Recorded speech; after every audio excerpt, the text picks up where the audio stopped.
اور اتنی تیزی اس آواز کے اندر آ جائے گی کہ لوگ گھبرا کر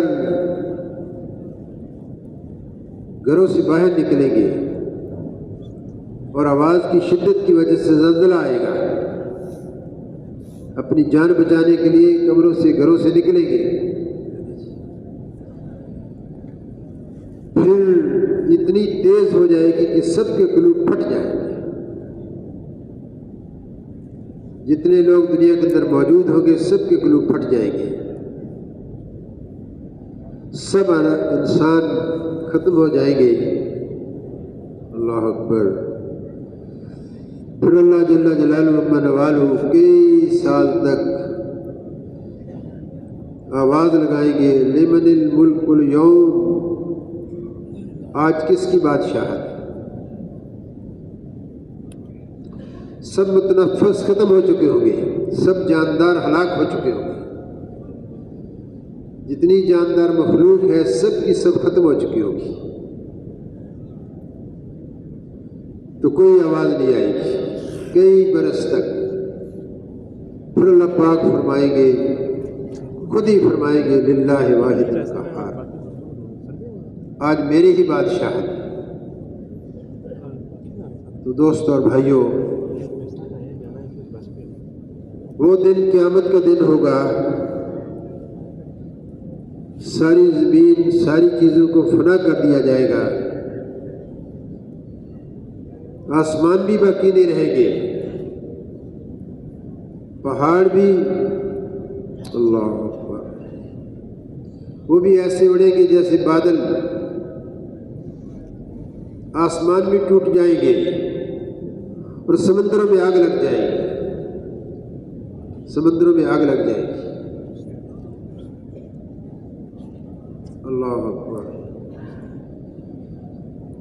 تو قبر کا زمانہ بہت لمبا زمانہ ہے، قیامت کے قائم ہونے تک، سور پھونکا جانے تک، اور اس کے بعد بھی کئی برس تک جب اللہ پاک ہی اکیلے ہوں گے اور کچھ ملائکہ ہوں گے،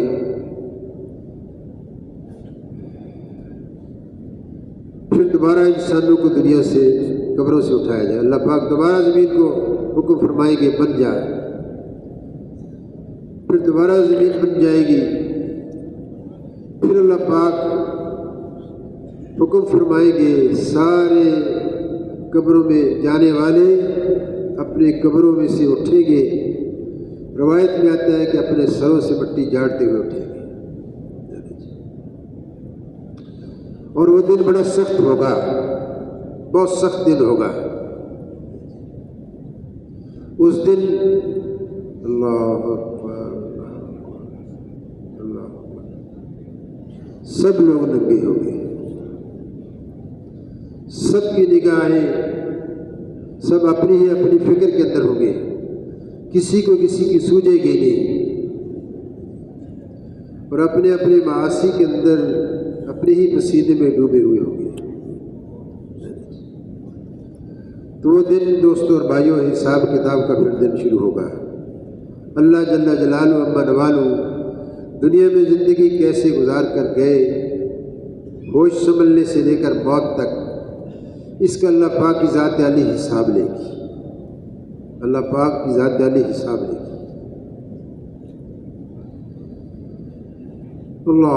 اللہ ہم سب کے لیے آسان کر دے۔ اور اس کے بعد پھر دوستو، جب سارے انسانوں کا حساب ہو چکے گا، ایک بات عرض کرتا چلا جاؤں کہ جن لوگوں نے دنیا کے اندر آ کر اس لا الہ الا اللہ کا اقرار نہیں کیا ہوگا، کسی نبی کی امت کے اندر آ کر اقرار نہیں کیا ہوگا، ان کا کوئی حساب نہیں ہوگا، سب سے پہلے ان کو دھکیل کر جہنم میں ڈال دیا جائے گا۔ آدم علیہ السلام کے زمانے میں آئے، نوح علیہ السلام کے، ہود علیہ السلام کے، قیامت تک جتنے انسان آئیں گے، اگر انہوں نے دنیا کے اندر آ کر اس کلمہ لا الہ الا اللہ اس کا اقرار نہیں کیا ہوگا، وہ تو سیدھے جہنم میں ڈال دیے جائیں گے، ان کا کوئی حساب نہیں ہوگا۔ ہاں ایمان والوں کا، لا الہ الا اللہ کا اقرار کرنے والوں کا میرے دوستوں اور بھائیوں حساب ہوگا۔ اس لیے کہا جاتا ہے کہ لا الہ الا اللہ، اس کی وجہ سے ساری کائنات باقی ہے۔ روایت میں آتا ہے کہ جب ایک شخص دنیا کے اندر لا الہ الا اللہ کہنے والا باقی رہے گا، اللہ ساری کائنات کے نظام کو باقی رکھے گی۔ جس دن ایک بھی باقی نہیں رہے گا، اللہ پاک اسرافیل علیہ السلام کو حکم فرمائیں گے، سور پھونکیں گے، سارا نظام ٹوٹ جائے گا۔ تو حساب کتاب لا الہ الا اللہ کا اقرار کرنے والوں کا اللہ پاک حساب لیں گے۔ تو دوستوں اور بھائیوں، پھر حساب کتاب کے دن کے بعد پھر پلسرات ہوگی، جو 1500 سال کی مسافت ہے، 1500 سال کی مسافت ہے۔ علماء سے سنتے ہیں کہ وہ بہت تیز ہے اور بہت باریک ہے، اور وہ جہنم کے اوپر بچھا ہوا پل ہے، اس پر سے پھر ایمان والے گزریں گے۔ جو تو اس لا الہ الا اللہ کے مطابق زندگی گزار کر گئے ہوں گے، اس لا الہ الا اللہ کے خلاف زندگی نہیں گزری ہوگی، ان کی رفتار تو بہت تیز ہوگی، اور جن سے خطائیں بھی ہوئیں، تابعداری بھی ہوتی رہی، ان کی رفتار سست ہوگی۔ ایمانی قوت کی بنیاد پر، اعمال صالحہ کی بنیاد پر پل صراط پر سے انسان گزر سکے گا، قوت جسمانی کی بنیاد پر نہیں، قوت جسمانی کی بنیاد پر نہیں، قوت ایمانی کی بنیاد پر، اعمال صالحہ کی بنیاد پر۔ اور بعض ایسے بھی بد نصیب ہوں گے کہ جو اللہ کی نافرمانی بھی کرتے رہے، تابعداری بھی کرتے رہے۔ ایسے انسانوں کو اپنی اللہ کی نافرمانی کی سزا جہنم کے اندر بھگت کر ان کو جہنم سے نکالا جائے گا۔ وہ اس پل پر سے گزر نہیں سکیں گے، کٹ کر جہنم میں گریں گے، اور پھر سزا بھگتنے کے بعد مولانا نذر الرحمان صاحب مدد اللہ علیہ اکثر صبح جب مشورہ ہوتا ہے رائے میں، اس میں یہ بات فرماتے ہیں، ایک نماز کے چھوڑنے پر 2,88,00,000 جہنم میں جلنا پڑے گا، ایک نماز چھوڑنے پر۔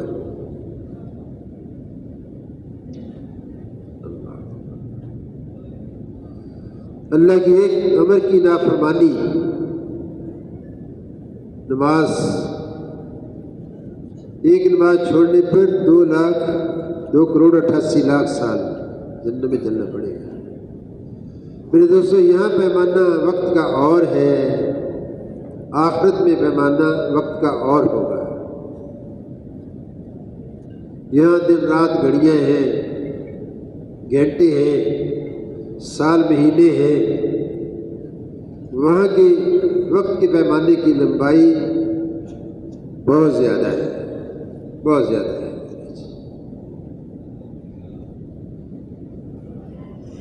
پل صراط پر سے گزرنے کے بعد پھر جو جہنمی جہنم میں چلے جائیں گے اور جنتی جنت میں چلے جائیں گے۔ گناہوں کی سزا بھگتنے کے بعد پھر 2 صفیں بنے گی، ایک جنتی ہوگی اور دوسری جہنمی ہوگی۔ اللہ ہم سب کو جنت والوں میں بنا دے۔ لیکن دوستو، تیاری دنیا میں کرنی ہے، مرنے کے بعد نہیں۔ مرنے کے بعد تو عمل نامہ بند۔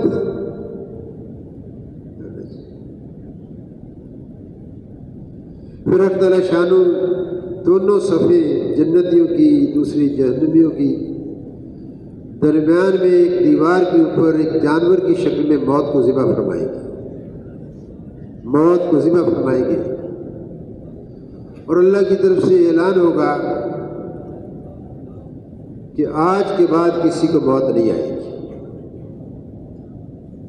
آج کے بعد کسی کو موت نہیں آئے گی۔ اللہ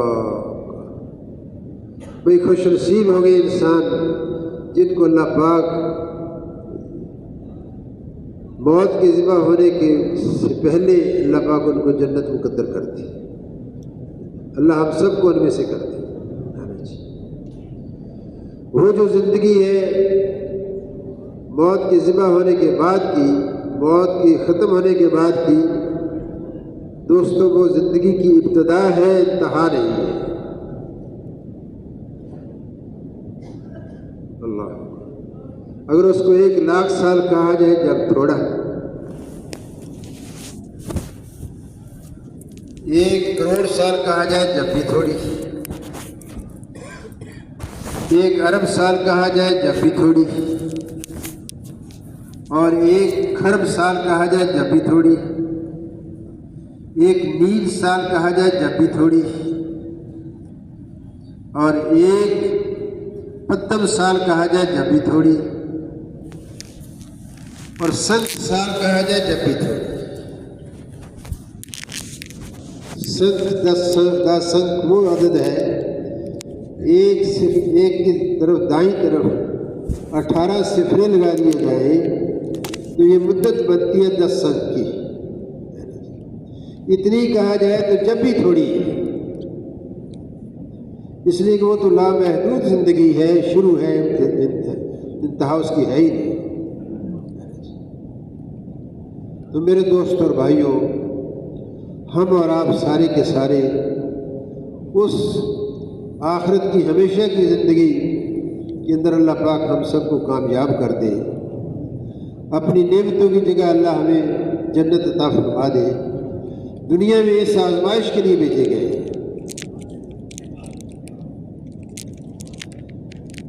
دنیا میں اس آزمائش کے لیے بھیجے گئے۔ اللہ پاک فرماتے ہیں کہ میں نے زندگی اور موت کو اس لیے پیدا کیا ہے کہ میں لوگوں کو آزمانا چاہتا ہوں کہ کون اس لا الہ الا اللہ والی زندگی گزار کر آتا ہے، کون اچھے عمل کر کے آتا ہے۔ اللہ نے ہمیں پیدا کیا ہے، اللہ نے ہمیں جسم عطا فرمایا ہے، جسم کی ہر نعمت اللہ نے دی ہے۔ آنکھ اللہ نے بنائی، دماغ اللہ نے بنایا، کان اللہ نے بنائے، زبان اللہ نے بنائی، ہاتھ اور پاؤں اللہ نے بنائے۔ جسم کا ہر عضو کس نے بنایا؟ اللہ نے بنایا۔ اس کے مالک ہم نہیں۔ زبان میں بولنے کی قوت اللہ نے رکھی، آنکھ میں دیکھنے کی طاقت اللہ نے رکھی، کان میں سننے کی قوت اللہ نے رکھی، ہاتھ میں پکڑنے کی قوت اللہ نے رکھی، پاؤں میں چلنے کی قوت اللہ نے رکھی۔ جتنی بدن کے اندر اعضاء میں استعدادیں ہیں، صلاحیتیں ہیں، یہ کس نے دی؟ اللہ نے۔ اللہ اس جسم کے بھی مالک ہے، ان استعدادوں کے بھی مالک ہے۔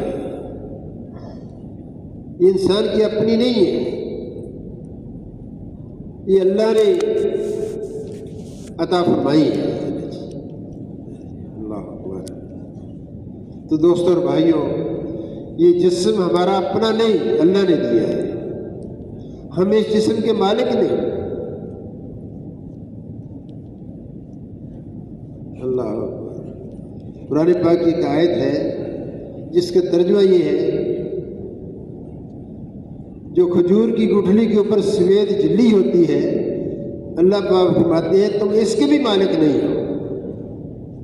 کھجور کی گٹھلی کے اوپر جو سفید جلی ہوتی ہے، اللہ فرماتے ہیں اس کے بھی مالک نہیں ہو۔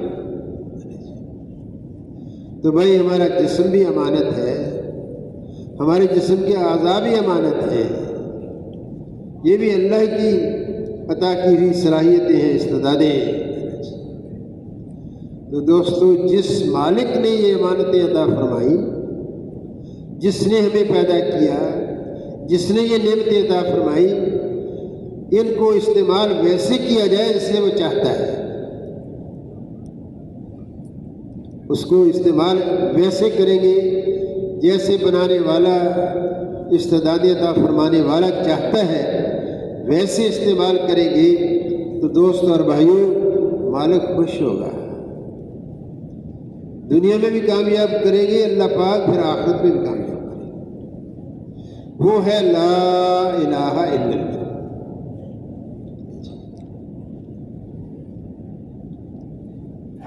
لا الہ الا اللہ۔ تو اللہ پاک فرماتے ہیں کہ میں نے جنات کو اور انسانوں کو اپنی بندگی اور عبادت کے لیے پیدا کیا ہے، جنات اور انسانوں کو اپنی بندگی اور عبادت کے لیے پیدا کیا ہے۔ عبادت کیسے کرنی ہے، اللہ کی بندگی کیسے کرنی ہے؟ اللہ جیسے اللہ چاہتے ہیں، جیسے اللہ چاہتے ہیں۔ بندگی کی بہترین شکل اللہ نے ہر دور کے اندر عطا فرمائی۔ آدم علیہ السلام سے لے کر قیامت تک جتنے انسان آئیں گے سب کے لیے بندگی کی ایک ہی شکل اللہ نے عطا فرمائی، طاعت کی، بندگی کی، عبادت کی، اللہ کی فرما برداری کی ایک ہی شکل عطا فرمائی ہے۔ اس طاعت کی شکل کا نام دین ہے، اللہ کی بندگی کا نام دین ہے۔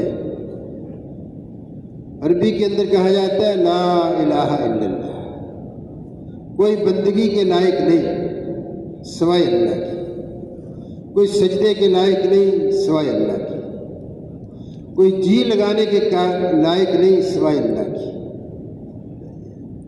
کوئی محبت کرنے کے قابل نہیں سوائے اللہ کی، کوئی ایسی ذات نہیں جس کے سامنے جھکا جائے سوائے اللہ کی۔ تو دوستوں اور بھائیوں، یہ دین زندگی گزارنے کے طریقے کا نام ہے۔ لا الہ الا اللہ کے مطابق زندگی گزارنے کے طریقے کا نام ہے۔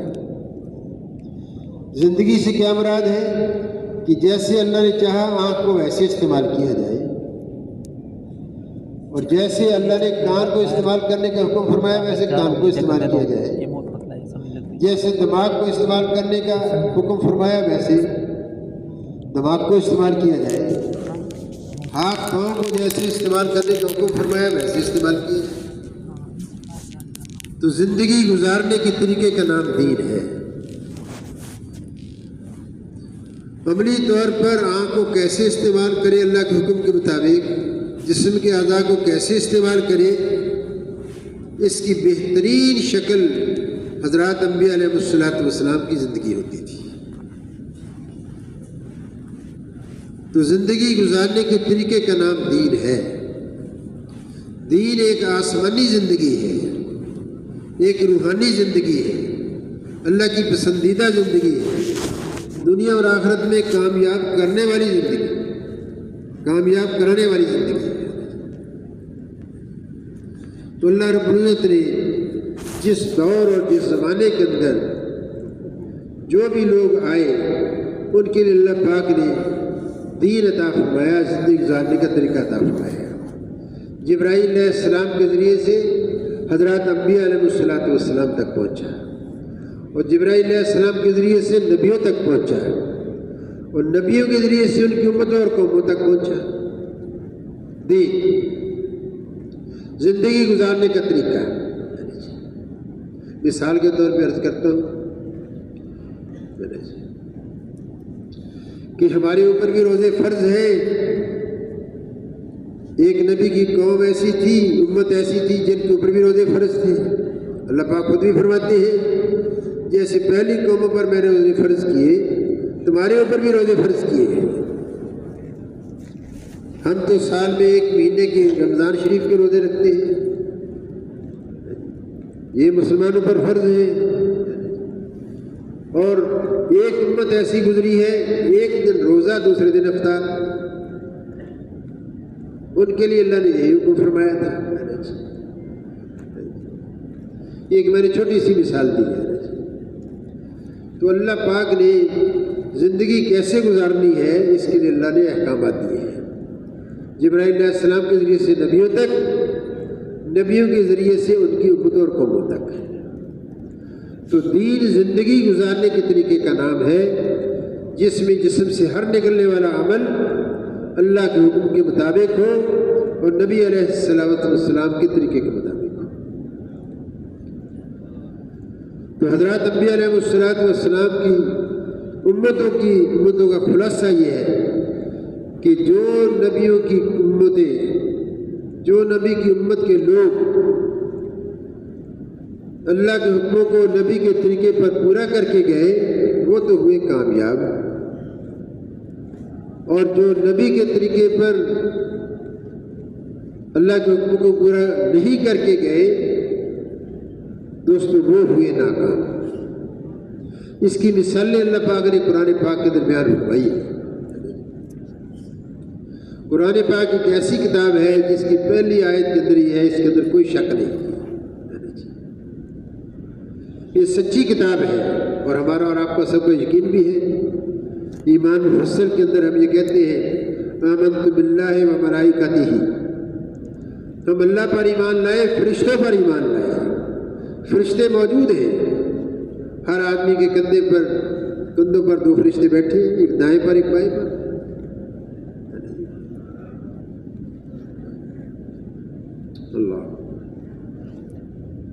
اللہ پر ایمان لائے، فرشتے پر ایمان لائے اور آسمانی کتابوں پر ایمان لائے اور نبیوں اور رسولوں پر ایمان لائے. آمنت باللہ و ملائکتہ و کتبہ و رسلہ والیوم الآخر. اللہ اکبر. آخرت کے دن پر ایمان لاتے ہیں جس کا میں نے تذکرہ کیا. آخرت کا دن کب شروع ہوگا؟ موت آتے ہی آخرت شروع ہو جائے گی. ہر شخص کو موت آئے گی، دنیا سے جانا ہے، اس کی آخرت شروع ہو جائے گی. وہ تو منازل آخرت ہے جو میں نے گنی، عالم برزخ، قبر کا عالم، عالم حشر، حساب کتاب کا دن، اور پھر پل صراط پر سے گزرنا، یہ اگلی منزل، پھر ہمیشہ کی زندگی، اگلی منزل. وہ تو منازل آخرت ہے. موت آتے ہی آخرت شروع ہو جاتی ہے. والیوم الآخر، آخرت دن پر ہوگا. والقدر خیرہ و شرہ من اللہ تعالی، اچھی اور بری تقدیر اللہ کی طرف سے. اچھا حال، برا حال، تھوڑا مال، زیادہ مال، نفع کی شکل، نقصان کی شکل، عزت کی شکل، ذلت کی شکل، صحت کی شکل، بیماری کی شکل، سب اللہ کی طرف سے. اور اگلی بات کیا ہے؟ والبعث بعد الموت، موت کے بعد دوبارہ اٹھایا جائے گا، جیسے قیامت کے دن دوبارہ کھڑا کیا جائے گا. یہ ہم سب کا یقین ہے، اس پہ اس کا سب اقرار کرتے ہیں. جتنے بھی کلمہ پڑھنے والے ہیں سب کی بنیادی ایمانی صفت یہ ہے ان چیزوں پر ایمان رکھنا. پھر ہم اللہ پر ایمان لاتے ہیں اس کی تمام ناموں کے ساتھ، ہماری صفات کے ساتھ. اللہ کی سر صفت کامل ہے. اللہ. اور پھر ان کے سارے احکامات کو ہم مانتے ہیں، ان کو قبول کرتے ہیں. جتنے بھی اللہ کے احکامات ہیں. تو دوستوں اور بھائیوں، یہ ہمارا آپ کا سب کا یقین ہے. تو دنیا کے اندر جو انبیاء علیہ السلام کی قومیں آئیں آپ صلی اللہ علیہ وسلم سے پہلے، جو دین پر چلے وہ کامیاب ہوئے، جو دین پر نہیں چلے ناکام ہوئے. جو دین پر چلے وہ کامیاب، جو دین پر نہیں چلے ناکام. مولانا محمد احمد صاحب رحمۃ اللہ علیہ فرمایا کرتے تھے اللہ اکبر۔ جب انبیاء علیہ السلام لوگ کو دین پر چلنے کی محنت کرتے تھے، محنت مکمل ہو جاتی تھی، جن کے مقدر میں اللہ نے ہدایت لکھی ہوتی تھی ان کو ہدایت مل جاتی تھی، پھر نافرمانوں کو اللہ پاک، دین پر نہ چلنے والوں کو اللہ پاک صفحہ ہستی سے ختم کر دیا کرتے تھے۔ جیسے نوح علیہ السلام 950 سال سمجھاتے رہے اپنی قوم کو۔ اللہ اکبر، اللہ اکبر۔ نوح علیہ السلام کیا عرض کرتے ہیں اللہ پاک سے، اے اللہ میں نے ان کو دل کو بھی سمجھایا، رات کو بھی سمجھایا، یہ میری بات کو رد ہی کرتے ہیں۔ پھر میں نے مجمع میں بھی ان کو چھوڑ دیا، اعلانیہ طور پر بھی، خفیہ طور پر بھی، لیکن یہ میری بات کو رد ہی کرتے ہیں۔ اللہ 950 سال نوح علیہ السلام محنت کرتے رہے، کتنے ایمان لائے؟ 80 یا کچھ زیادہ۔ میرے دوستو 100 سال کے اندر 10 آدمی بھی نہیں بنتے، 100 سال کے اندر 10 آدمی بھی ایمان والے نہ بنے، دین پر نہ چلنے والے بنے، لیکن اتنی بڑی جمعیت میں سے اللہ نے بچایا کن کو؟ اللہ نے بچایا دین پر چلنے والوں کو، اللہ پر ایمان لانے والوں کو، نوح علیہ السلام کی بات کو ماننے والوں کو، نوح علیہ السلام کے لائے ہوئے دین پر عمل کرنے والوں کو اللہ نے بچایا۔ باقی سب کے ساتھ کیا سلوک کیا؟ اللہ نے پانی کو حکم فرمایا، پانی طوفان کی شکل میں آیا، درختوں سے نکلا، درختوں کے پتوں سے، تنوں سے، پہاڑوں سے اور آگ کی بٹیوں سے پانی نکلا۔ اور اللہ نے فرمایا نوح علیہ السلام کو کہ اپنی کشتی تیار کرو، میرا طوفان آنے والا ہے، عذاب آنے والا ہے، جو فرما بردار ہیں ان کو، دین پر چلنے والے ان کو اس میں سوار کر لینا ہے۔ جب طوفان آیا تو کشتی میں بیٹھ گئے سارے ایمان والے، سطح پانی کی بلند ہونی شروع ہوئی، کشتی اوپر اٹھتی گئی۔ نوح علیہ السلام نے اپنے بیٹے کو کہا، اے میرے بیٹے ایمان لے آ اور کشتی میں سوار ہو جا۔ میں تو پہاڑی پر چڑھ جاؤں گا، پہاڑ پر، جوتی پہاڑ ہے، عراق، آذربائیجان، ایران اور ترکی کے ساتھ تینوں ملک اس پہاڑ کے اندر آتے ہیں، میں اس پہاڑ پر چڑھ جاؤں گا۔ میرے دوست اور بھائیوں، ایک پانی کی موج آئی اپنے ساتھ بہا کر لے گئی۔ نوح علیہ السلام کا بیٹا بھی اور ان کی بیوی بھی ایمان نہیں لائی تھی، دونوں اس طوفان کے اندر ہلاک ہوئے۔ تو دوستوں اور بھائیوں، اسی طور پر اس میں ایک بات اور اللہ نے فرمائی، تو عرض کرتا ہوں، نوح علیہ السلام نے عرض کیا، یا اللہ تیرا وعدہ ہے تو نبیوں کی اولاد کو ضائع نہیں کرے گا، یہ تو میرا بیٹا ہے۔ تو اللہ نے فرمایا نہیں، یہ تیرا بیٹا نہیں، تیرے میں سے نہیں ہے، اس لیے کہ اس کا عمل ٹھیک نہیں ہے، اس کا عمل دین کے خلاف ہے۔ جنسی طور پر انہیں کا بیٹا تھا، لیکن دین پر نہ چلنے کی وجہ سے اللہ نے اس کی ولدیت سے ان کو نکال دیا۔ تو جو دین پر چلے وہ کامیاب ہوئے، جو دین پر نہیں چلے ہلاک ہوئے۔ ہود علیہ السلام کی قوم عاد کو، نافرمان قوم کو، دین پر نہ چلنے والوں کو اللہ نے ہوا چلا دی، 7 راتیں اور 8 دن ہوا چلا دی، سرسر آئی ہوا، تیز ہوا چلی۔ کمال علماء فرماتے ہیں کہ جو ایمان والے تھے ہوا ان کو کچھ بھی نہیں کہتی تھی، پتہ ہی نہیں چل رہا تیز چل رہی ہے، اور جو دین پر نہیں چلنے والے تھے ان کو پٹک پٹ کر پھینک رہی تھی۔ اللہ، بہت تیز ہوا چلی، سب نافرمان ہلاک ہو گئے۔ اللہ پاک اس میں ایک بات فرماتے ہیں، بتاؤ ان میں سے کون باقی؟ کوئی باقی نہیں بچا۔ سب ہلاک ہو گئے. بچے ہود علیہ السلام پر ایمان لانے والے، ان پر زندگی دینی زندگی گزارنے والے. حضور صلی اللہ علیہ وسلم تک ساری نبیوں کی قوموں کے ساتھ یہی ہوا، ساری نبیوں کی قوموں کے ساتھ یہی ہوا.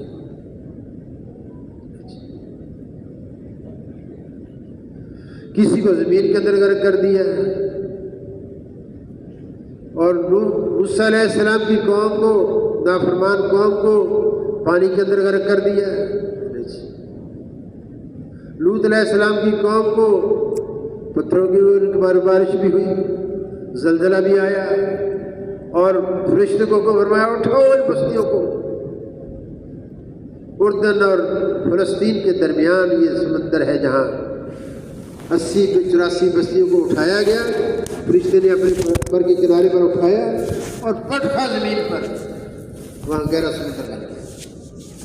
مردار سی، مردار سمندر، بحر مردار. بچتے ایمان والے تھے. لیکن میرے دوستوں بھائیوں،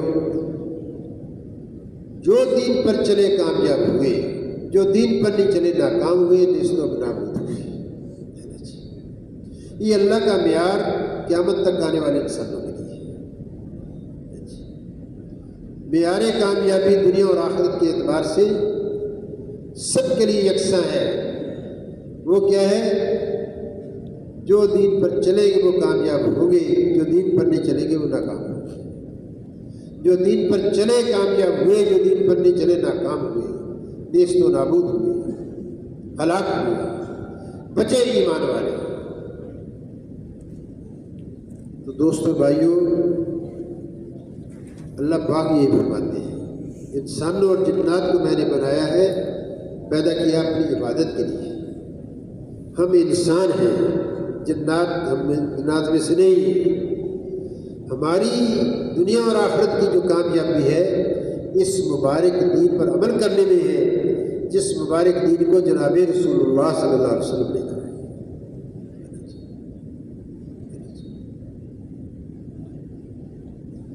تو انبیاء علیہ السلام کی قوموں کے ذمے دین پر عمل کرنا ہوتا تھا.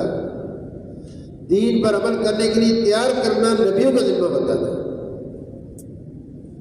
نبیوں کے ذمے دین کی عملی نمونے کے طور پر شکل بھی پیش کرواتے تھے. نبی کی زندگی نمونہ ہوتی تھی دین کی اپنی قوم اور امت کے لیے.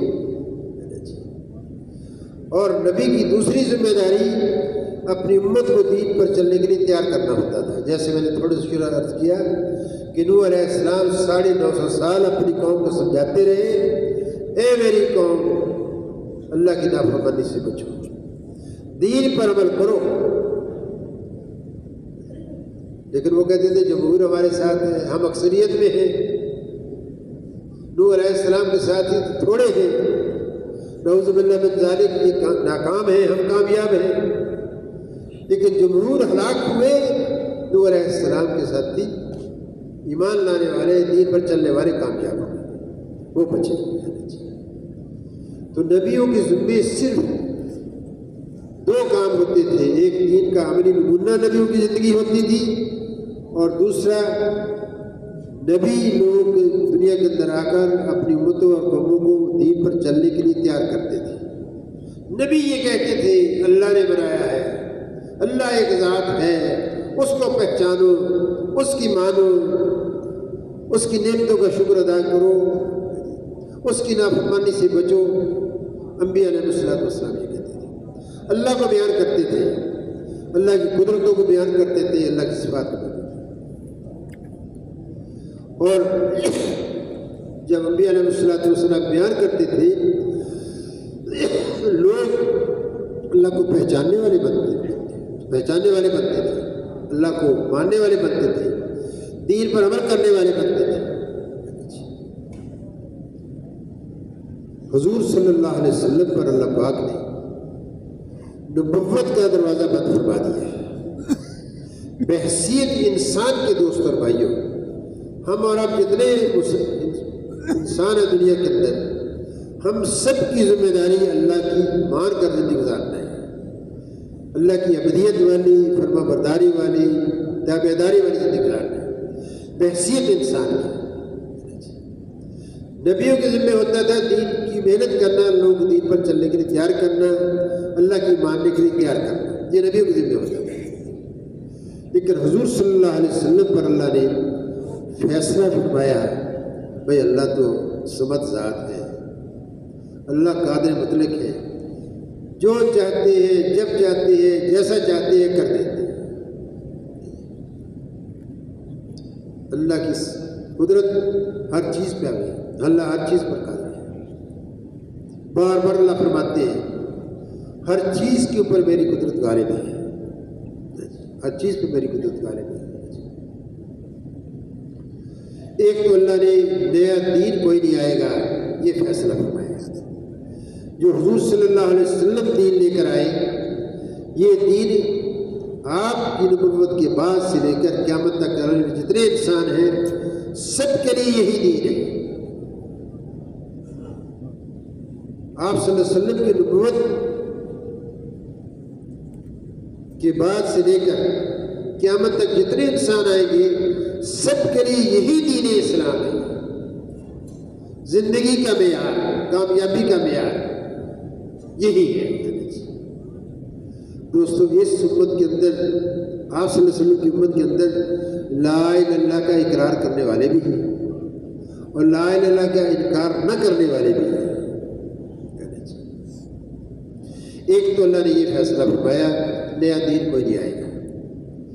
دوسرا اللہ پاک نے یہ فرمایا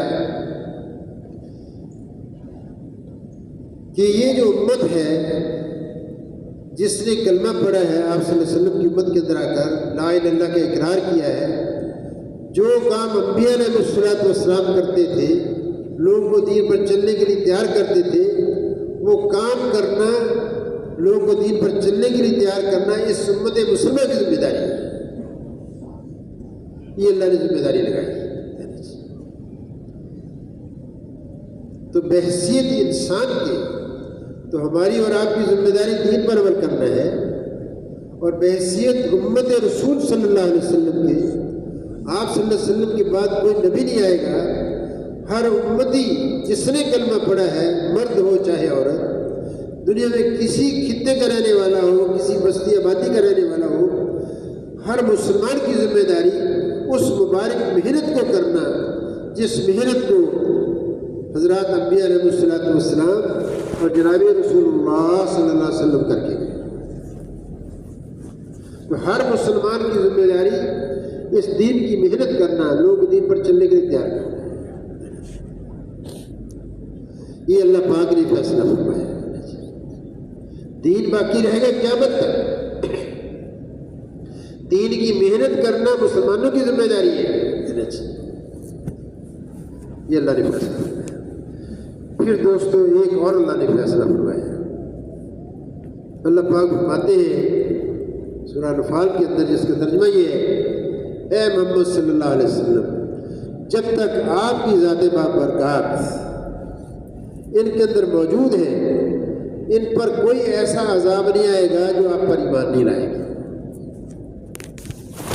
ان لوگوں پر کوئی ایسا عذاب نہیں آئے گا جیسے پہلی قوموں کے لوگ نبیوں پر اور ان کے دین پر جو ایمان نہیں لائے ان کو ہلاک کر دیا گیا، بچے ایمان والے ہوتے، بچتے دین والے ہوتے تھے، ایسے جب تک آپ ان کے اندر زندہ ہیں ان پر کوئی ایسا عذاب نہیں آئے گا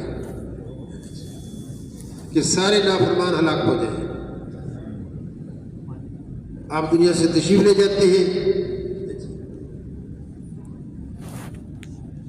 آپ کے دنیا سے تشریف لے جانے کے بعد اگر یہ امت مسلمان استغفار کرتی رہے گی تو جب بھی ان کے اوپر ایسا عذاب نہیں آئے گا کہ جسے سارے نافرمان ہلاک ہو جائیں۔ تو دوستو اور بھائیو، یہ ہمارا اصلی کام قرار دیا گیا۔ ہمیں اور آپ کو جو اللہ نے حضور صلی اللہ علیہ وسلم کی امت کے اندر پیدا فرما کر ایمان کی دولت سے نوازا ہے، تو اللہ نے ہمارے اوپر دوہری ذمہ داری لگائی ہے۔ یہ خود دین پر بحیثیت انسان کے دین پر عمل کرنا، اور ساری انسانیت کو اس دین پر عمل کر کے زندگی گزارنے کے لیے تیار کرنا، تاکہ اللہ کی مخلوق، اللہ اکبر، اللہ کا کنبہ، یہ سب مخلوق اللہ کا کنبہ ہے، اور انسان اشرف المخلوقات ہے، ساری مخلوقات سے افضل، ساری مخلوقات سے اعلیٰ، ساری مخلوقات باقی جتنی ہے انسانوں کے علاوہ سب کو اللہ پاک نے انسان کی خدمت کے لیے بنایا ہے، اور انسان کو اللہ پاک نے اپنی بندگی اور عبادت کے لیے بنایا ہے۔ تو دوستوں اور بھائیوں، یہ ہماری اصل ذمہ داری ہے۔ سورہ یوسف کے اندر اللہ نے فرما دیا، جس کا مفہوم عرض کر رہا ہوں، کہ ہر امتی کا وہ کام ہے جو نبی علیہ السلام کا مبارک کام تھا۔ ہر امتی کا وظیفہ حیات وہ ہے جو حضور اکرم صلی اللہ علیہ وسلم کی زندگی کا وظیفہ حیات ہے۔ اس سے مراد کیا ہے؟ جس کام کے اوپر حضور صلی اللہ علیہ وسلم کا مال لگا، جس کام کے اوپر نبی علیہ السلام کا بدن تھکا، جس کام کی خاطر نبی علیہ السلام پر فاقے آئے اور صحابہ پر فاقے آئے، آج کے ہر مسلمان کا اصل کام کیا ہے، ہر مسلمان کا، اور بحیثیت مجموعی امت مسلمان، اس کا بھی اللہ پاک نے فرما دیا۔ چوتھے سپارے کے اندر اللہ نے فرمایا، اس امت کو میں نے پیدا کیا ہے، نکالا ہے، کس بات کے لیے؟ اوروں کی خیر خواہی کے لیے، اللہ کی طرف بلانے کے لیے، نیکیوں پر عمل کرنے کے لیے تیار کرنے کے لیے، اور معاصی سے بچانے کے لیے اس امت کو پیدا کیا۔ تو بحیثیت امت مسلمہ بھی ہماری ذمہ داری ہے، بحیثیت فرد مسلم بھی ہماری ذمہ داری ہے۔ تو میرے دوست اور بھائیوں، یہ اصل ہمارا کام ہے اس دنیا کے اندر بھیجے جانے کا۔ ایک بزرگ فرما رہے تھے، ہمیں جو حضور صلی اللہ علیہ وسلم کی امت کے اندر پیدا فرما کر اللہ نے اتنی بڑی ذمہ داری عطا فرمائی ہے، تو اللہ نے ہر مسلمان کے اندر نبی علیہ السلام والی مبارک محنت کرنے کی استعداد بھی رکھی ہے۔ آج ہم نے زندگی کے مقاصد، تاجر نے تجارت کو بنا لیا ہے، زارع نے زراعت کو بنا لیا ہے، صنعت کار نے صنعت کو بنا لیا ہے، تعلیم اور تحقیق والوں نے ریسرچ کو بنا لیا ہے، باغبانی کو بنا لیا ہے۔ جو دنیا کے اندر آج محنت کی شکلیں چل رہی ہیں، ان کو اپنی زندگی کا مقصد بنا لیا ہے، بلکہ حالانکہ ہر مسلمان کی زندگی کا اصل مقصد وہ ہے جس کے لیے اللہ نے ہمیں اور آپ کو نبی علیہ السلام کی امت کے اندر پیدا فرما کر ایمان کی دولت سے نوازا ہے۔ یہ ہمارا اصل کام ہے۔ باقی دوستوں، ہماری ضرورتیں ہیں، اس مقصد کے اوپر ہم آ جائیں۔ میرے دوست اور بھائیوں، کسی چیز کو بھی سیکھنا ہو، جب تک اس کے لیے وقت فارغ نہیں کیا جاتا، انسان اس کو سیکھ نہیں پاتا۔ تو جو ذمہ داری، جو دنیا کے اندر اس امت کے بھیجے جانے کا مقصد اللہ نے ہمیں دیا ہے، آج امت اس مقصد کو چھوڑ بیٹھی۔ یہ ہمارا شب جمعہ کا اجتماع ہو، یا ہمارا مقامی گشت ہو، یا بیرونی گشت ہو، یا 3 دن کے لیے جانا ہو، چلنا 4 مہینے کے لیے جانا ہو، یا روزانہ کی گھر گھر کی ملاقاتیں ہوں، یہ سب اس بات کے لیے ہے کہ ہر فرد مسلم اس مبارک زندگی کے، اس مبارک کام کو اپنی زندگی کا کام بنائے۔ باقی اللہ نے بھی ضرورتیں ہمارے ساتھ لگائی، کھانے پینے کی ضرورت ہے، مکان کی ضرورت ہے، لباس کی ضرورت ہے، سواری کی ضرورت ہے، نکاح کی ضرورت ہے، یہ ضرورتیں ہیں۔ علماء فرماتے ہیں ضرورت اس لیے کہا گیا ہے، اگر مقصد کو پورا کرنے میں بھوک اور پیاس تنگ کرتی ہے تو بھئی کچھ کما لو، کچھ پہن لو، کچھ کما لو۔ جیسے حضرت علی رضی اللہ عنہ ایک یہودی کے باغ کے اندر جاتے ہیں، ایک ڈول پانی کا نکالا تو اس یہودی نے 1 کھجور دی۔ جب کچھ کھجوریں ہو گئی تو کیا یہودی نے کہا اب 1 ڈول کے بدلے میں 2 کھجور دوں گا۔ اور پانی نکالو میرے باغ کو لگاؤ. فرمایا نہیں، میرے اور میرے گھر کے لیے، میرے خاندان کی ضرورت کے لیے کافی، ضرورت کے لیے کافی، ضرورت کی چیز ہے. اور گرمی سردی سے اگر بچنے کے لیے مقصد پورا کرنے میں دقت ہے، گرمی سے بچنا چاہتے ہیں، سردی سے بچنا چاہتے ہیں، لباس پہننا چاہتے ہیں، مکان بنانا چاہتے ہیں، تو بھائی ضرورت کا مکان بنا لو، ضرورت کا لباس پہن لو، تاکہ مقصد کے اوپر، مقصد کو پورا کرنے میں کمی نہ ہو. اور اگر بھائی سواری ہمارے پاس نہیں ہے تو سواری خرید لو. اس زمانے میں سواریوں کی نوعیت اور تھی، آج سواریوں کی نوعیت اور. ورنہ صحابہ کے زمانے میں کہاں ہوائی جہاز تھے، کہاں ریل کاریں تھی، کہاں موٹر کاریں تھی. پیدل سفر یا گھوڑے کا سفر ہے، یا اونٹ کا ہے، یا گدھے کا، کچر کا سفر ہے، یہ پیدل چل رہے ہیں. یہ ضرورت کی چیز ہے. قوت شہوت پر قبضہ نہیں ہے، مقصد کو پورا کرنے میں حرام کاری کی طرف طبیعت کھینچتی ہے تو نکاح کر لو. یہ ضرورتیں نہیں ہیں، ضرورتیں ہیں ہماری. میرے دوستوں، زندگی کا مقصد نہیں ہے. مقصد کیا ہے؟ جو نبی علیہ السلام جو اللہ نے امانتیں دی ہیں، جسم کے اعتبار سے، مال کے اعتبار سے اور دنیاوی چیزوں کے اعتبار سے جو اللہ نے دی ہے، اس سب کو اللہ کی منشا کے مطابق جہاں اللہ چاہتا ہے وہاں خرچ کرنے کے لیے اللہ تعالیٰ ہے. یہ ہماری نہیں ہے صلاحیت ہے، یہ چیزیں ہماری نہیں ہیں، ہم اس کے مالک نہیں ہیں. یہ اللہ کی امانت ہے. اللہ کی امانت کیسے صحیح طریقے سے پوری کی جائے، ادا کی جائے، اس کے لیے جناب رسول اللہ صلی اللہ علیہ وسلم کی زندگی اس پر آ رہا ہے. ایک قصہ بیان کرتا ہوں یہ ضرورتوں کے بارے میں. عمیر رضی اللہ عنہ کو حمص کا، دمشق شام کے اندر ایک شہر ہے دمشق، اس کے گورنر بنا کر بھیجا حضرت عمر رضی اللہ عنہ. 1 سال گزر گیا، گورنر صاحب کی طرف سے کوئی پیغام نہیں آیا. عمر رضی اللہ عنہ جاتے ہیں، یہ دیکھو کیا حال ہے. پہنچے، عوام سے ملے کہ بھئی آپ کو آپ کے امیر سے یا گورنر سے کوئی شکایت ہے؟ لوگوں نے کہا جی ایک شکایت ہے کہ دن کو بات سنتے ہیں، رات کو بات نہیں سنتے ہیں. ہم انتظار میں رہتے ہیں، رات کو بھی ہمیں ضرورت پڑتی ہے ان سے پوچھنے کی. پھر اور لوگوں سے پوچھا، انہوں نے کہا جی ہاں یہ صبح دیر سے آتے ہیں، جیسے آج کل کہا جائے دفتر دیر سے آتے ہیں، ہم انتظار کرتے رہتے ہیں، یہ دیر سے آتے ہیں.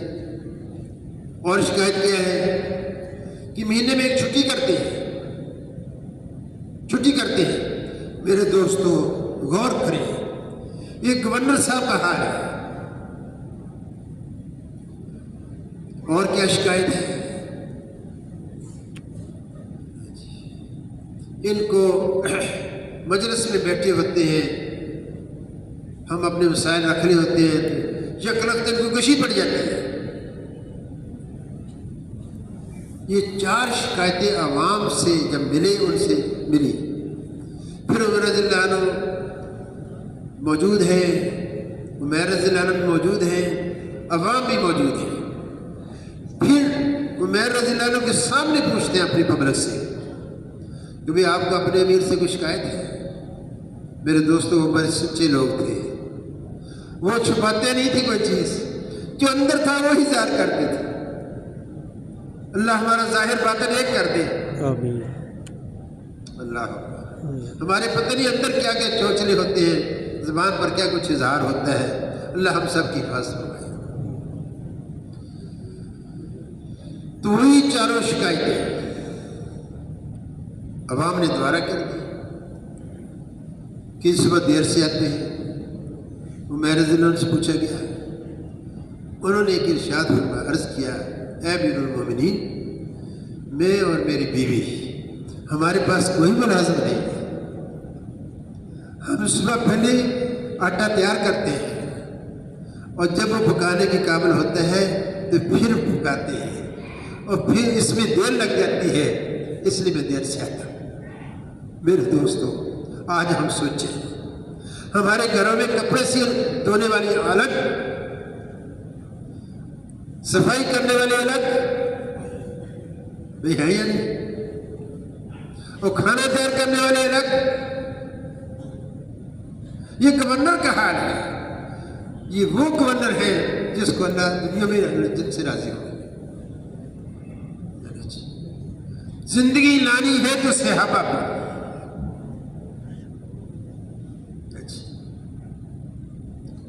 مطمئن ہو گئے رضی اللہ عنہ۔ تو اور دوسری شکایت کیا ہے کہ جی آپ دن کو سنتے ہیں، بات رات کو نہیں سنتے ہیں۔ فرمانے لگے میں نے دن ان کے لیے رکھا ہوا ہے، رات اللہ کے لیے رکھی ہے۔ میرے دوست بھائیوں، کتنے بڑے لوگ تھے یار، آج ہم سوچے کہاں پڑے ہیں۔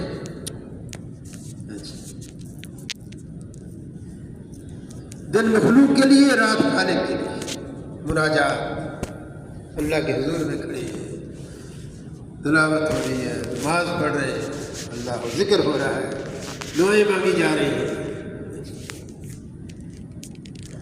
اچھا بھائی، چھٹی کیوں کرتے ہو مہینے میں ایک دن؟ انہوں نے بات فرمائی کہ میرے پاس ایک ہی جوڑا ہے، مہینے میں ایک دن دھوتا ہوں، اور وہ اتنا سخت ہو جاتا ہے اللہ اکبر، اس کو پھر رگڑ رگڑ کر میں نرم کرتا ہوں تاکہ پہننے کے قابل ہو جائے۔ پہلے خشک کرنے میں دیر لگتی ہے، خشکی کی وجہ سے سخت ہو جاتا ہے، پھر رگڑ رگڑ کر اس کو نرم کرتا ہوں تاکہ پہننے کے قابل ہو جائے۔ میرے دوستوں، آج کتنے جوڑے ہیں ہمارے پاس؟ میں اگر ایک بات کی طرف اشارہ کر دوں، جو دلہن پہلی رات کی کو لباس پہنتی ہے، وہ لباس آج کل کروڑوں کا آتا ہے، لاکھوں کا آتا ہے،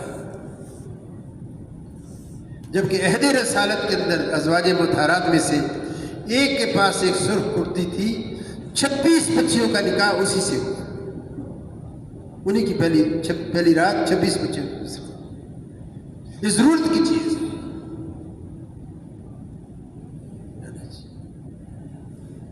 تو دوستوں بھائیوں، ہم اور آپ اپنے کام پر آ جائیں۔ جب ہم اللہ کے راستے میں نکلیں گے، ایمان کی باتیں کریں گے، اللہ کی بڑائی کی باتیں کریں گے، دل کے اندر ایمان کی لہریں اٹھیں گی، اللہ کی عظمت بیٹھے گی، اللہ کا خوف اترے گا، اللہ کی نافرمانی سے بچنے کا جذبہ پیدا ہوگا، اللہ کو راضی کرنے کا جذبہ پیدا ہوگا۔ اللہ کے راستے میں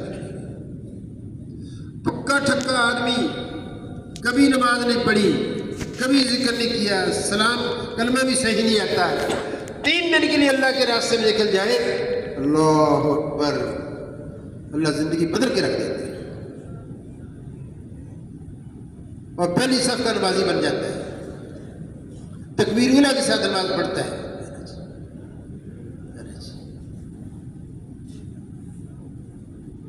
اور جب وقت لگاتا ہے، 3 دن لگائے، 10 دن لگائے، تو دوست اور بھائیوں، ایک نوجوان کراچی کا، اسامہ عبد القادر اس کا نام تھا، میں اور ایک ساتھی کراچی سے، اس کے والد لاہور ملازمت کرتے تھے، ہم ان سے ملنے کے لیے گئے، تو وہ کچھ بیمار تھا، ہم نے خرید پوچھنے کے لیے گئے، ان کو گھر سے بلایا، عشاء کے بعد کا وقت تھا، تو جو ہی گھر سے باہر آیا، ہم سے کھڑا بات کر رہا تھا، تو میوزک کی آواز کان میں پڑی، اس بچے نے کانوں میں انگلیاں لے لی اور کہا نا میں اللہ سے ڈرتا ہوں، میں نہیں یہاں کھڑا ہو سکتا۔ یہ جذبہ کیسے پیدا ہوا ہے؟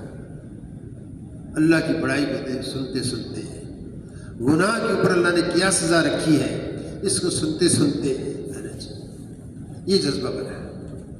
تو میرے دوستوں بھائیوں، امت کے اوپر درس کھانے کی ضرورت ہے۔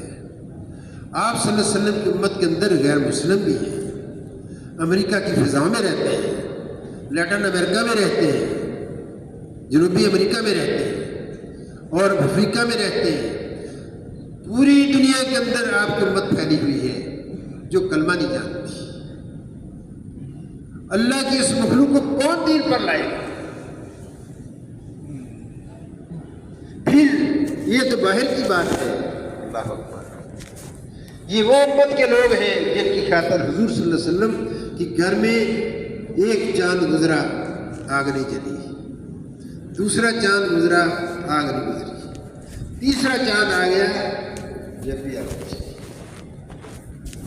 2 مہینے کے فرق۔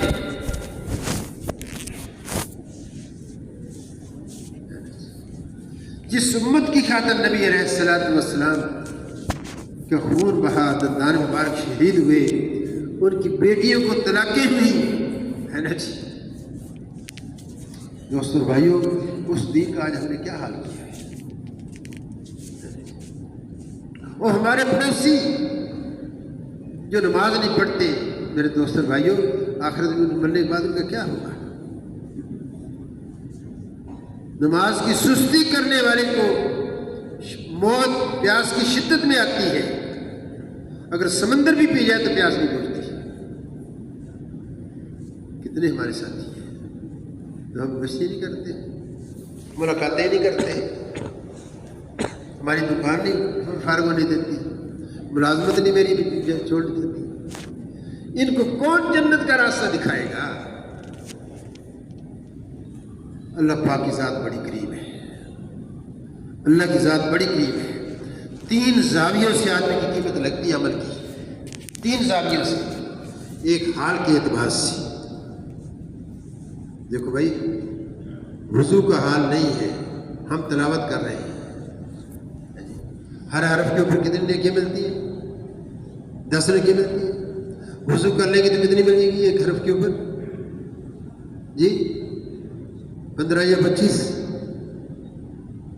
اور وہی تلاوت اگر نماز کے اندر بیٹھ کر کریں گے تو 50 نیکیاں، کھڑے ہو کر پڑھیں گے تو 100 نیکیاں۔ حال کے بدلنے سے عمل کی قیمت بدلتی ہے۔ پھر وقت کے اعتبار سے قیمت بدلتی ہے۔ ابھی رمضان شریف آنے والا ہے،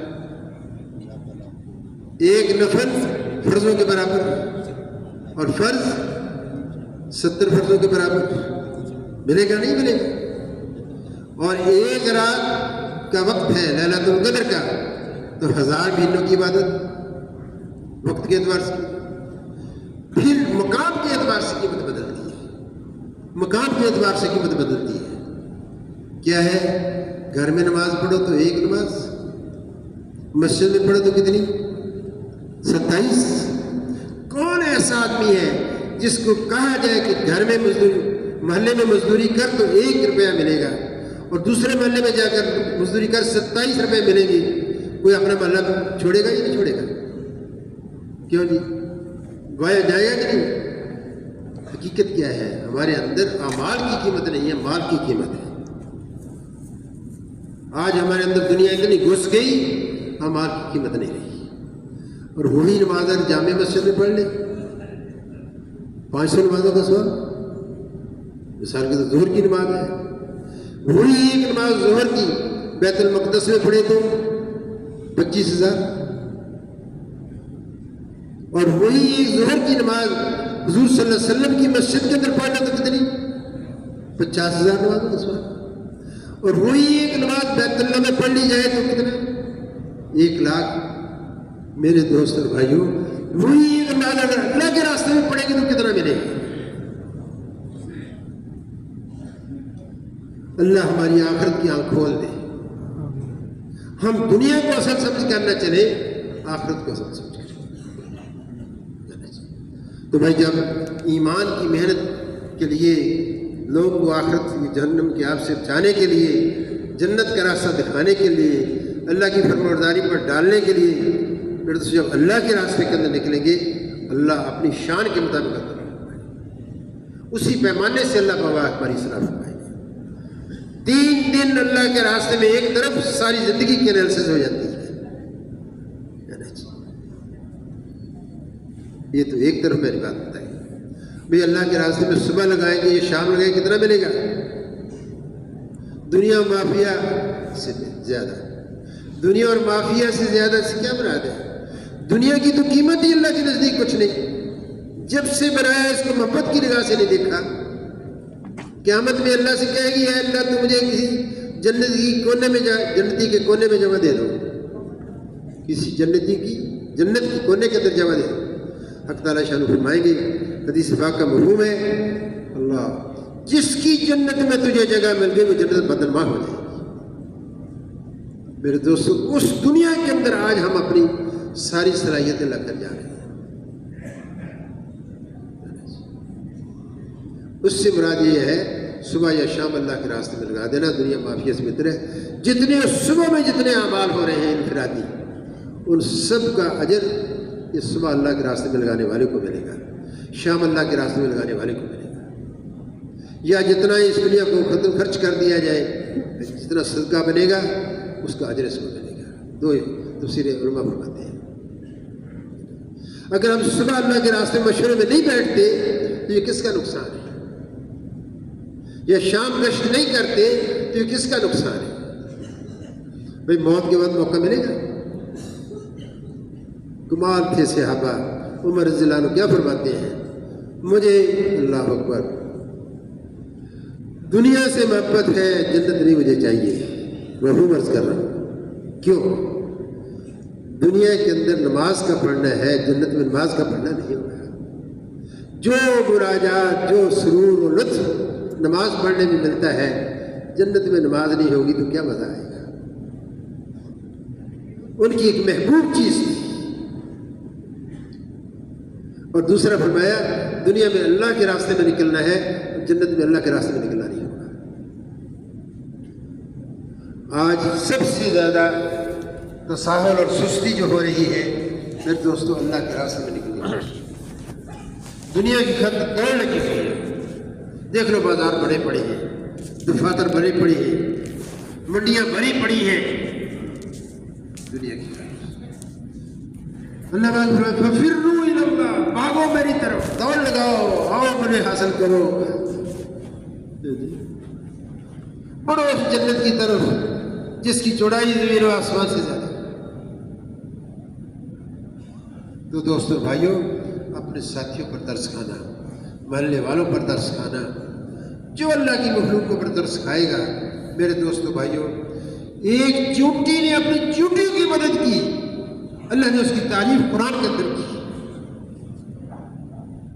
ایک چھوٹی سی چونٹی, اے چونٹی, اے میری بہن چونٹیوں, دلوں میں گھس جاؤ. سلمان علیہ السلام کا لشکر آ رہا ہے, لشکر آ رہا ہے. اللہ اکبر. کیونکہ وہ جانتے نہیں کہ آپ یہاں ہیں. اس میں ایک لطیفہ بھی ہے. سلیمان علیہ السلام نے اس چونٹی سے کہا کہ میں اتنا ہی ظالم تھا اپنی چونٹی کو تباہ کرتا.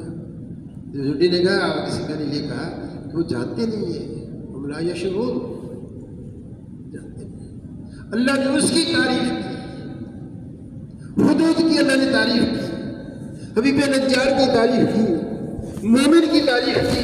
سورہ مومن کے اندر جس نے یہ کہا اس نبی کی بات سنا اس کو پوچھنا اللہ نے سکھایا.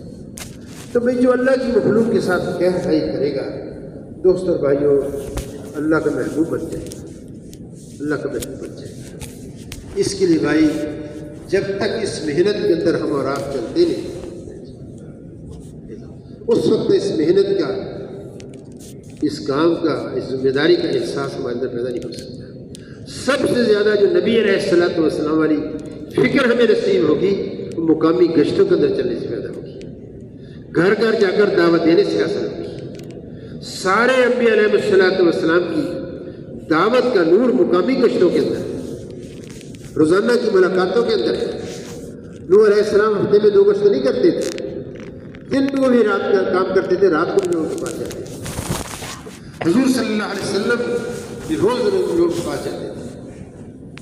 ہم بھی ہر روز ملاقاتیں کریں, 10 10 آدمیوں کو نماز پر کھڑا کر دیا، روز کی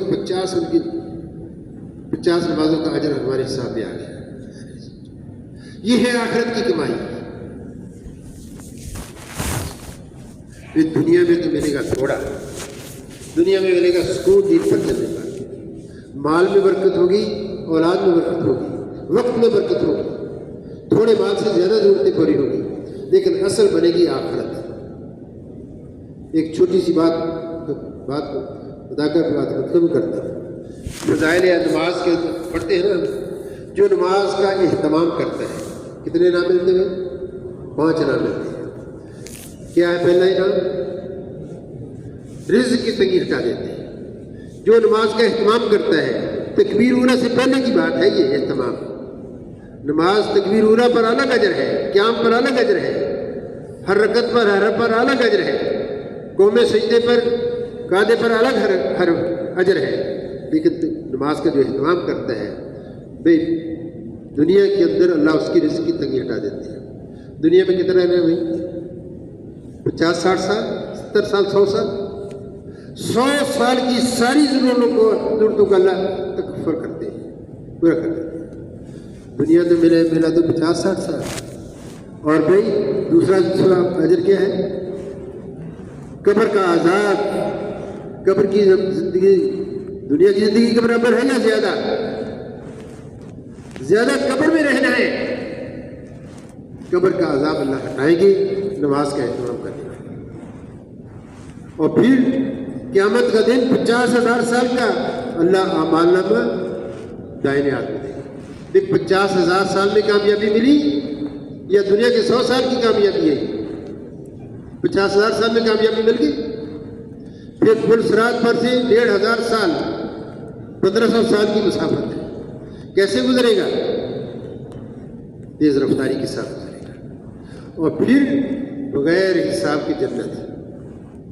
اب بتاؤ میرے بھائیوں، دنیا میں ملا تھوڑا، موت تک کی ضرورتیں پوری ہوئی، لیکن قبر کا مسئلہ حل، حشر کا مسئلہ حل، پل صراط کا مسئلہ حل، اور جنت اللہ نے عطا فرما دی۔ دنیا میں ملے گا تھوڑا، آخرت میں ملے گا۔ یہ سودا ہے سارا آخرت کا۔ دنیا میں آئے ہیں آخرت بنانے کے لیے، دنیا میں دنیا بنانے کے لیے نہیں آئے۔ جب دنیا میں آخرت بنانے کی ہم محنت کریں گے، اللہ وہ صفات عطا فرمائیں گے، اللہ اکبر، وہ صفات، ایمان کی صفت، عبادت کی صفت، اخلاق کی صفت، اور دینی معاشرت، اللہ آپ صلی اللہ علیہ وسلم والی ساری چیزیں اللہ پاک عطا فرمائیں گے۔ تو دوستوں اور بھائیوں، دنیا میں ملے گا تھوڑا، اور محنت کرتے کرتے چلے جائیں گے۔ اس محنت کرنے والوں کے ساتھ اللہ حشر ہمارا کریں گے۔ اس کے لیے بھائی یہ جو اتنے بھی ہماری اجتماعات ہیں، یہ شب جمعہ کا اجتماع ہے، جیسے لاہور کا اجتماع ہے، بھی ہر مسلمان کو اللہ کے راستے میں 10 آدمیوں کے چلنے کے لیے نکال دیا محنت کر کے، ان کو بھی الگ الگ چلنے کا پورا اجر ملے گا۔ ہر نماز 49 کا برابر، ہر سبحان اللہ 49 کا برابر، ہر الحمدللہ سواری پر چل رہے ہیں، سواری کی دعا پڑھ لی، مسجد میں داخل ہو رہے ہیں، مسجد کی دعا پڑھ لی۔ یہ اللہ کے راستے میں نکل کر یہ احساس پیدا ہوگا کہ یہ اتنی دولت ہے۔ تو بھائی ہم خود ہی محنت نہ کریں تو یہ بات تو ہر مسجد سے چلا چار مانے کی جماعتیں نکلے، ہم اپنا وقت مقرر کریں کہ یہ وقت ہمارا ہم نے اللہ کو دے دیا، یہ ہمارا عمومی گشتوں کا ہے، یہ مقامی گشت، یہ بیرونی گشت ہے، یہ روزانہ کی ملاقاتوں کا ہے، یہ مشورے کا ہے، اور یہ 3 دن کا ہے، یہ چلنے کا ہے، 4 مہینے کا ہے۔ میرے دوستوں بھائیوں، مٹا ہوا دین اللہ پاک زندہ کریں گے ہماری اور آپ کی محنت پر۔ بھی سارے تیار ہیں؟ تو میری درخواست یہ ہے، اب آپ سے مطالبہ عرض کریں گے۔ دیکھو بھائی، یہ جو بات ہم کرتے ہیں یہ بات اصل نہیں ہوتی، اصل ہمارے ہاں مطالبہ عمل اصل ہے، جو مطالبہ ہے یہ اصل ہے۔ ہفتہ بار محنت پورا اپنی مساجد میں جماعتیں چلنا 4 مہینے کی تیار کرو، اور یہاں کر پیش کرو، کہ بھی ہم چلے کی ہماری جماعت، ہماری مسجد 2 جماعتیں، ہماری مسجد 3 جماعتیں پیش کرو۔ تو کون کون نقد تیار ہے ماشاءاللہ صبح سے اللہ کے راستے میں جانے کے لیے؟ مسجد وار جماعتیں بتاؤ، صبح سے نقد 4 مہینے چلے کے لیے ماشاءاللہ کے لیے حضور صلی اللہ علیہ وسلم کے ہاتھوں سے حوض کوثر میں پانی بھی نصیب ہوگا۔ اللہ آپ کی شفاعت کے ہم مستحق ہوں گے جب نبی علیہ الصلوۃ والسلام والا مبارک کام کریں گے ماشاءاللہ۔ بھائی صرف نام لکھانے والے کھڑے ہو اور کوئی بھائی نہ اٹھ کے جائے۔